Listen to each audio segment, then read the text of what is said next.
Hello students, welcome to premier institute of science. और कैसे हैं आप लोग? बढ़िया। चलिए फिर स्टार्ट किया जाए। आज हम लोगों को थोड़ा सा आगे बात करनी है। लास्ट चैप्टर में आपको मालूम है हम लोगों ने देखा कि अर्थ में जो मैग्नेटिक प्रॉपर्टी डेवलप हुई वो केवल एक्सटर्नल है, तो मैंने कंपोनेंट्स वाइज उसका काम कर दिया था। अब यहाँ पे पहले हम आपको थोड़ा सा एक बता देते हैं। जब आप एनसीईआरटी की बुक रीड करेंगे, ठीक है, या अपने नोट्स में भी पढ़ेंगे, एक आपको मिलने वाला है वोटा बोर मैग्नेट्रॉन करके। बोर मैग्नेट्रॉन का कॉन्सेप्ट भी यहीं से डेवलप हुआ। रियल में है क्या है? न्यूक्लियस। न्यूक्लियस के चारों तरफ कौन मूव कर रहा है? इलेक्ट्रॉन। ठीक है, तो इन्होंने भाई इलेक्ट्रॉन मूव करेगा, इलेक्ट्रॉन मूव करने से भी करंट करेंट कॉइल ही बनेगी ना, और क्या डेवलप होगा? Magnetic field. ठीक है, तो कॉइल के मैग्नेटिक फील्ड का फॉर्मूला और कॉइल में जो आई आने वाला है वो आई हम लोग कहाँ से निकाल के दे देंगे? आई बराबर क्यू बाई टी से, और 1 बाय टाइम पीरियड मेरा फ्रीक्वेंसी बनेगा। बस बोर मैग्नेट्रॉन में कंडीशन क्या है कि हाइड्रोजन एटम पे काम हुआ और फर्स्ट ऑर्बिट। ठीक है, तो अगर हम एक इलेक्ट्रॉन को फर्स्ट ऑर्बिट में हाइड्रोजन एटम के फर्स्ट ऑर्बिट में रख के राउंड लगा दें तो उसके राउंड से जो मैग्नेटिक फील्ड डेवलप हुआ उसको हम लोग बोर मैग्नेट्रॉन नाम दे देते हैं। तो एक तो ये छोटा सा मिलने वाला है मेरे को। दूसरा, अब जब मेरे को पता चल गया कि अर्थ में मैग्नेटिक प्रॉपर्टी है, अब वो मैग्नेटिक प्रॉपर्टी की वजह से कंपोनेंट्स हो गए हॉरिजॉन्टल और वर्टिकल। ठीक है, अब ये मैग्नेटिक प्रॉपर्टी अब आपके इंस्ट्रूमेंट पे इफेक्ट डालेगी। आपने लास्ट क्लास में लास्ट चैप्टर में बनाया हुआ है मैग्नेटिक इफेक्ट ऑफ करंट पे बेस्ड गैल्वेनोमीटर, और गैल्वेनोमीटर में हम लोग जो डिफ्लेक्शन ला रहे थे वो मैग्नेटिक फील्ड के थ्रू ला रहे थे। तो कुछ पॉइंट तो ऐसे होंगे जहां कॉइल से इंस्ट्रूमेंट में कॉइल है तो कॉइल से डेवलप होने वाला मैग्नेटिक फील्ड और अर्थ का मैग्नेटिक फील्ड, आपके काम का केवल horizontal component of earth magnetic field है, तो कभी मैं अर्थ मैग्नेटिक फील्ड बोल दूं तो आप हॉरिजॉन्टली समझना ऑटोमेटिक उसको। तो कुछ पॉइंट ऐसे होंगे जहां कॉइल से डेवलप होने वाला मैग्नेटिक फील्ड और horizontal component of magnetic field एक दूसरे को सपोर्ट कर रहे होंगे, तो आपको स्ट्रॉन्ग मैग्नेटिक फील्ड मिल जाएगा, यानी कि आपको रियल से ज़्यादा डिफ्लेक्शन मिल जाएगा। कुछ पॉइंट ऐसे होंगे जहां अपोजिशन कर रहे होंगे तो अपोजिट करेंगे, तो अब आपको रियल से कम फील्ड मिलेगा, मतलब रियल से कम डिफ्लेक्शन मिलने वाला है।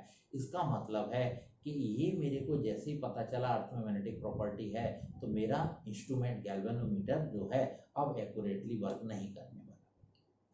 तो जब ये गैल्वेनोमीटर एक्यूरेट वर्क नहीं कर पा रहा था तो फिर साइंटिस्टों ने दूसरा गैल्वेनोमीटर बनाया जिसको हम लोग बोलते हैं, इसको हम लोग पहले तो टेंजेंट लॉ पे बेस्ड बनाया था, इसलिए इसका नाम है टेंजेंट गैल्वेनोमीटर। बेटा एनसीईआरटी के सिलेबस में नहीं है, कॉम्पिटिटिव में है, इसलिए मैं इसको बता दे रहा हूँ यहाँ पे। तो अब हम लोग बात करेंगे किस पे? अब अपन बात करने वाले हैं टेंजेंट गैल्वेनोमीटर पे। ध्यान रखना ये किस पर बेस्ड है? ये बेस्ड है टेंजेंट लॉ पर। तो प्रैक्टिकली समझते जाओ।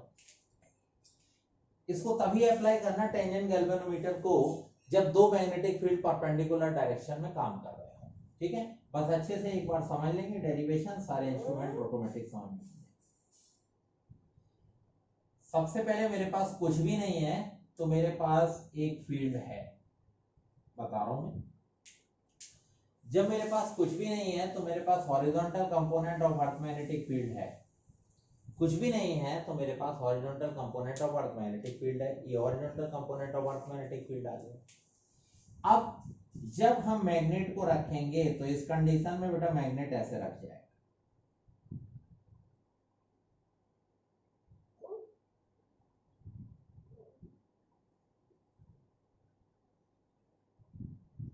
रख दिया मैंने।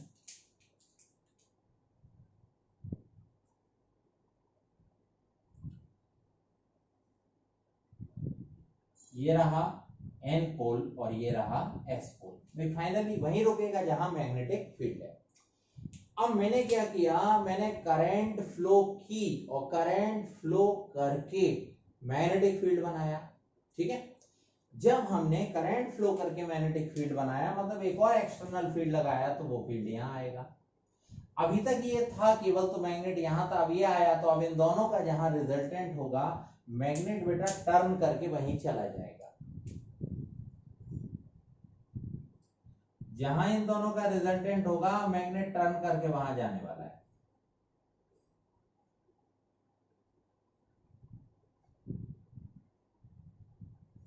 ये देखो मैग्नेट टर्न किया, चला गया,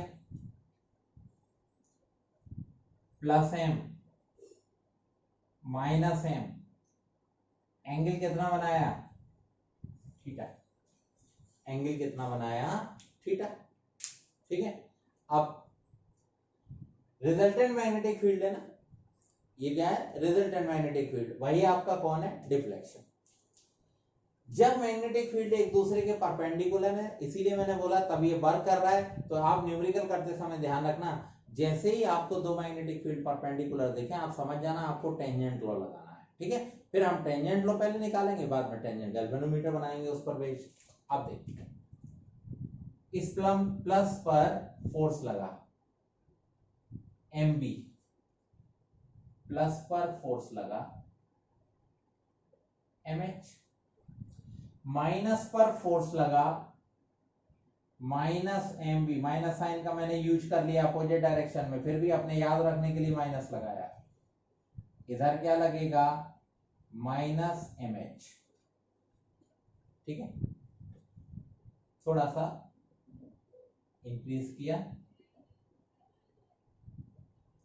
या कोई पॉइंट तो ले लेंगे। अब ध्यान देना, समझना, एम एच एक दूसरे को क्या करेंगे, cancel, net force zero, linear motion नहीं होगा। एम बी एक दूसरे को क्या करेंगे, कैंसिल, नेट फोर्स जीरो, कोई लिनियर मोशन नहीं होगा। बिल्कुल सही बात है, कोई लिनियर मोशन नहीं होगा। अब आप ये देखो,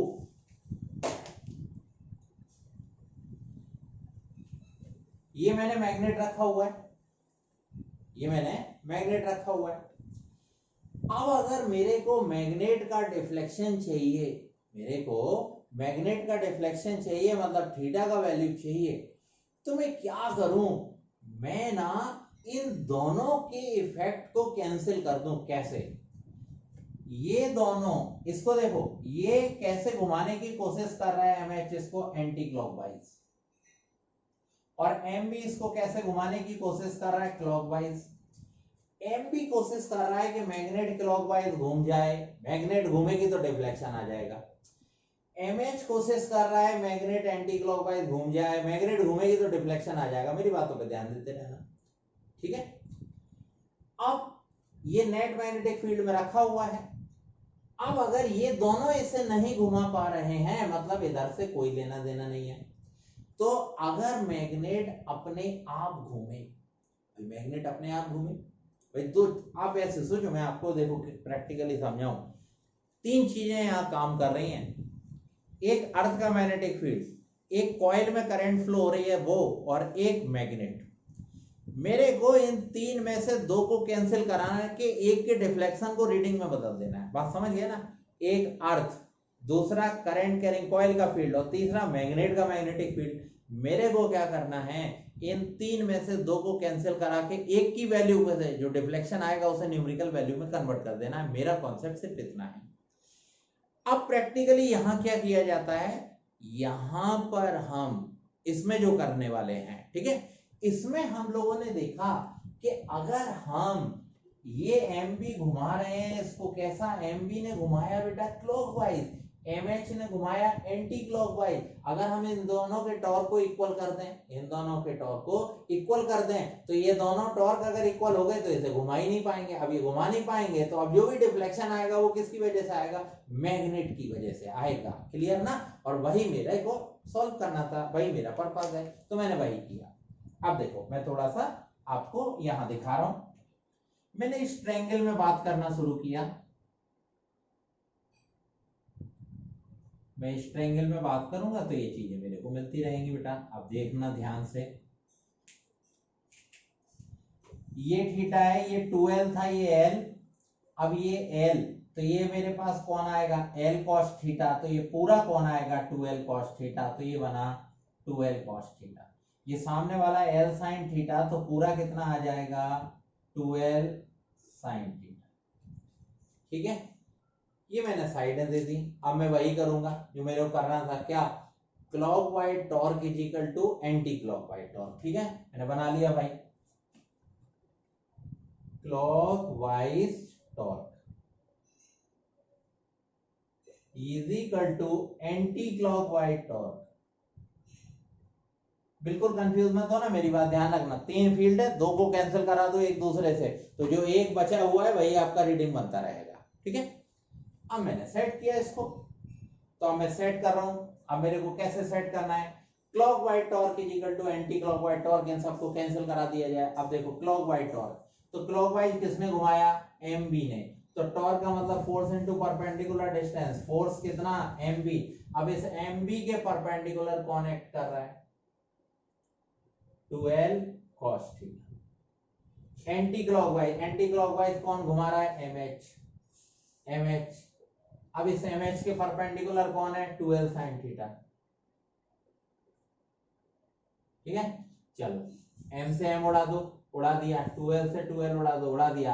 अब sin theta by cos theta कौन मिला, tan थीटा, तो tan theta is equal to क्या बना, v by H, that is known as tangent law. तो ये जो tan theta is equal to v by H आया ना बेटा, इसी को हम टेंजेंट लॉ के नाम से जानते हैं। क्लियर हो गया, तो ये बना मेरा टेंजेंट लॉ। लेकिन मेरा मकसद टेंजेंट लॉ के लिए नहीं था, मेरा मकसद है टेंजेंट गैल्वेनोमीटर। मैंने इसको सॉल्व करना शुरू किया, तो v इज इक्वल टू क्या आएगा, h tan थीटा।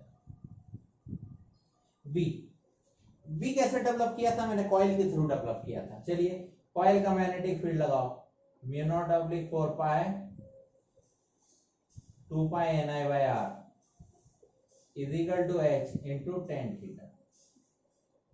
अब देखो मेरे को आई के, अब इसका वैल्यू पुट करा लेता हूं बेटा। ये जो वैल्यू है वो कितना है, 10 टू पावर -7। मेरी बात समझना, ये ऊपर 10 टू पावर -7, नीचे जाएगा कौन, 10 टू पावर +7। यहां से यहां ट्रांसफर कर दो, तो ये मिलता है। ठीक है, I is equal to 10 to power 7 RH divided by 2 pi n into कौन, tan थीटा। ठीक है, अब R H ये सारी वैल्यू क्या है, कांस्टेंट। कांस्टेंट को k बना दो, तो I बराबर कौन बनेगा, k tan theta. I is equal to k tan theta, बोल सकते हैं ना I प्रोपोर्शनल tan थीटा। ये आ गया टेंजेंट गैल्वेनोमीटर। जैसे मूविंग कॉइल गैल्वेनोमीटर था ना I प्रोपोर्शनल थीटा, वैसे ही टेंजेंट गैल्वेनोमीटर में क्या बनता है, I proportional tan theta. Formula क्या सेट हुआ मेरे पास, I is equal to k tan theta. ठीक है, तो जब भी आपको दो मैग्नेटिक फील्ड न्यूमेरिकल करते समय भी परपेंडिकुलर देखें, आप समझ जाना आपको टेंजेंट लॉ बनाना है। आप tan थीटा बराबर v बाय h पुट करके डायरेक्ट न्यूमेरिकल बनाना। और ये तो मैंने फॉर्मूला दे दिया। यहाँ दो छोटे छोटे ऑब्जेक्टिव में ध्यान रखना। ये हमसे कहते हैं कि टेंजेंट गैल्वेनोमीटर की सेंसिटिविटी मैक्सिमम कब होती है, तो सेंसिटिविटी मैक्सिमम कब होगी, जब थीटा 45 होगा। 1045 वैल्यू 1 हुआ, किसके बराबर, कांस्टेंट। कांस्टेंट चेंज ही नहीं कर रहा है, सेंसिटिविटी मैक्सिमम है। Second objective, it is the only galvanometer which can measure the current up to infinite।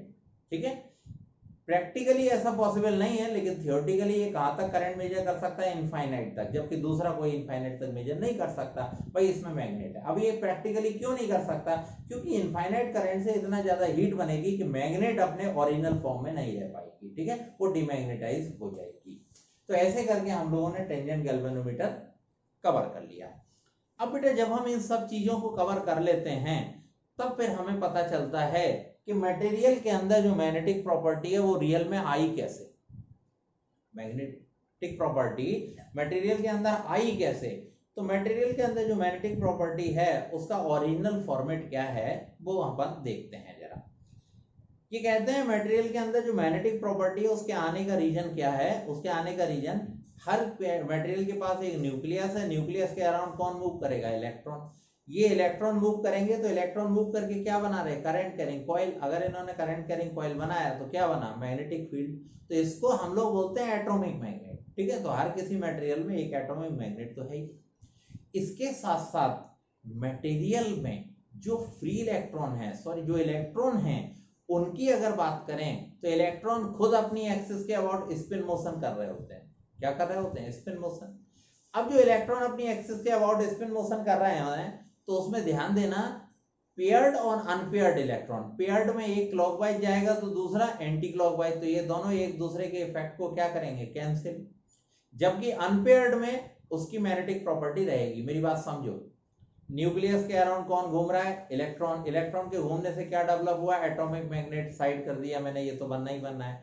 अब इलेक्ट्रॉन अपनी एक्सिस के अबाउट स्पिन मोशन कर रहे हैं ना, जब ये स्पिन मोशन कर रहे हैं तो स्पिन मोशन में भी क्या डेवलप कर रहे हैं? Magnetic field. एक घूम रहा है, पेयर्ड इलेक्ट्रॉन है तो एक घूमा क्लॉकवाइज, एक घूमा एंटी क्लॉकवाइज, एक दूसरे फील्ड को कैंसिल कर दिया, कोई मैग्नेटिक प्रॉपर्टी नहीं बनेगी। तो मैग्नेटिक प्रॉपर्टी कौन डेवलप कर रहा है? अनपेयर्ड इलेक्ट्रॉन डेवलप कर रहा है, ठीक है। अब हम लोगों ने देखा कि अगर मैं कॉइल में बात करूं तो जैसे ये फॉर्मूला रखा है तो बी प्रोपोर्शनल 1/r है ना, बी प्रोपोर्शनल 1/r।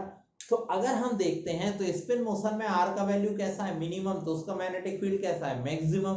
जबकि ऑर्बिटल मोशन में देखें तो r मैक्सिमम है तो b कैसा है? मिनिमम। तो मेरे को पता चला कि सबसे ज्यादा मैग्नेटिक फील्ड कौन बनाता है? Spin motion. तो डोमिनेंट कौन होगा? Spin motion. तो अब स्पिन मोशन की वजह से मैग्नेटिक प्रॉपर्टी डेवलप होने वाली है। तो हमारे पास जो डिफरेंट डिफरेंट मटेरियल होंगे उनमें हम इन इलेक्ट्रॉन्स के बेस पे, पेयर्ड और अनपेयर्ड इलेक्ट्रॉन के बेस पे डिसाइड करेंगे कि इसमें मैग्नेटिक प्रॉपर्टी कितनी होने वाली है, ठीक है। तो नेक्स्ट लेक्चर में हम इसी पे बात करने वाले हैं, ठीक है।